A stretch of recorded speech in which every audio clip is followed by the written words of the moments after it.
É sexta-feira 13. Venha para a luz. Meu nome é Marcos e essa é a minha história. Eu nasci e fui criado na fazenda que por muitos anos pertenceu à nossa família, lá no estado do Maranhão. Quando eu era criança, na nossa fazenda para o povoado mais próximo existiam dois caminhos. Um curto de 5 quilômetros e um longo de 7 quilômetros. O curioso é que nunca pegávamos o caminho curto, fosse no lombo de um animal ou caminhando. Ao perguntar ao papai o porquê, ele respondeu que desde o falecimento de um senhor chamado Luiz, dono de uma chácara no meio do caminho curto, ele achava melhor pegar o outro, o mais longo.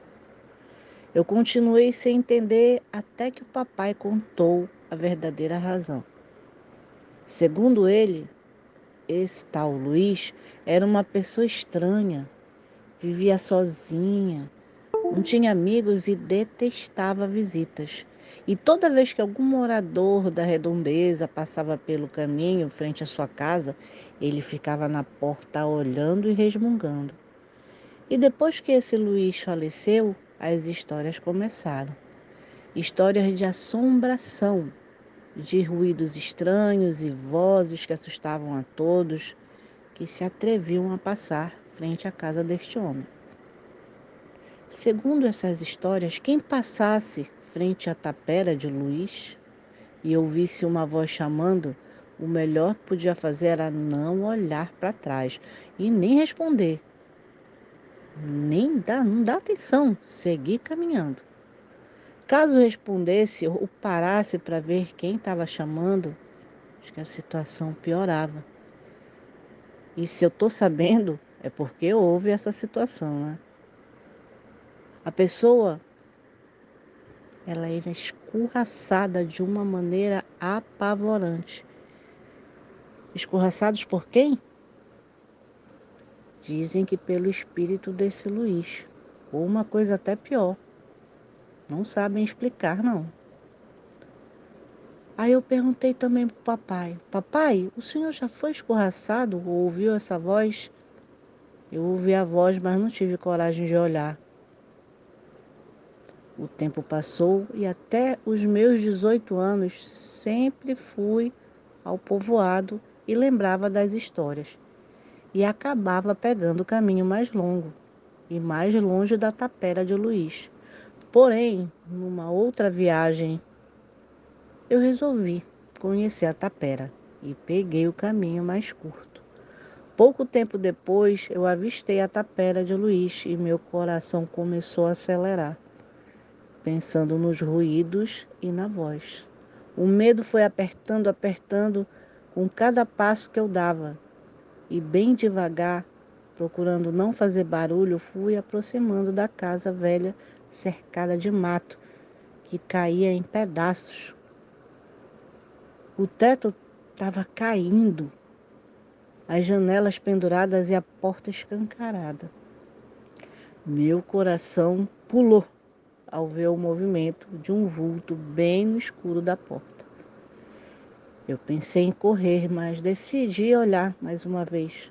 Não era vulto, era apenas uma rama de folhas que movia com a brisa. Que susto! O medo faz dessas coisas. Poucos minutos depois, eu segui meu caminho aliviado por não ter visto ou ouvido nada de assustador. E as horas passaram. Depois de fazer tudo que eu tinha que fazer, peguei o mesmo caminho de volta. E quando o sol já entrava, eu cheguei outra vez nas proximidades da tapera de Luiz. E como antes, comecei a andar devagar, com cuidado, para não fazer barulho. Porém, dessa vez, nada foi como na ida. Poucos metros da tapera, eu comecei a ouvir o barulho de machadadas, como se alguém estivesse cortando lenha. E naquele instante, a temperatura baixou e o frio apertou. Um frio estranho que nunca havia sentido na minha vida. O sol estava se pondo. Meu coração palpitou, meu corpo arrepiava daquele jeito que as pernas ficam paralisadas. E a minha cabeça doía, terminando em calafrios, um atrás do outro. Enquanto isso, o barulho do machado continuava cada vez mais alto. Ao chegar frente à tapera, o barulho do machado parou. E os arrepios e os calafrios aceleraram. E poucos segundos depois, eu ouvi os passos em minha direção. Eu tive vontade de olhar, mas o medo não permitiu. Eu segui caminhando e os passos aproximando atrás de mim. Eu podia sentir presença e até ouvir uma respiração. De repente, ei, você! Meu coração quase parou. Minhas pernas afrouxaram e eu comecei a tremer de tal maneira que quase não conseguia vomitar. Vontade de vomitar. Ei! A voz voltou a chamar. Eu continuei caminhando devagar, apavorado, tremendo, rezando. E ao terminar de passar pela tapera, eu quase caí duro. A voz voltou a chamar de tão perto que parecia estar a poucos centímetros do meu cangote. Naquele momento, o medo explodiu. A pouca coragem que restava foi pras cucuias. E eu disparei na carreira, chorando e gritando que nem um louco até chegar à nossa casa. Te cuida, foi o que eu ouvi. Nunca mais voltei por lá. Venha para a luz. É sexta-feira 13.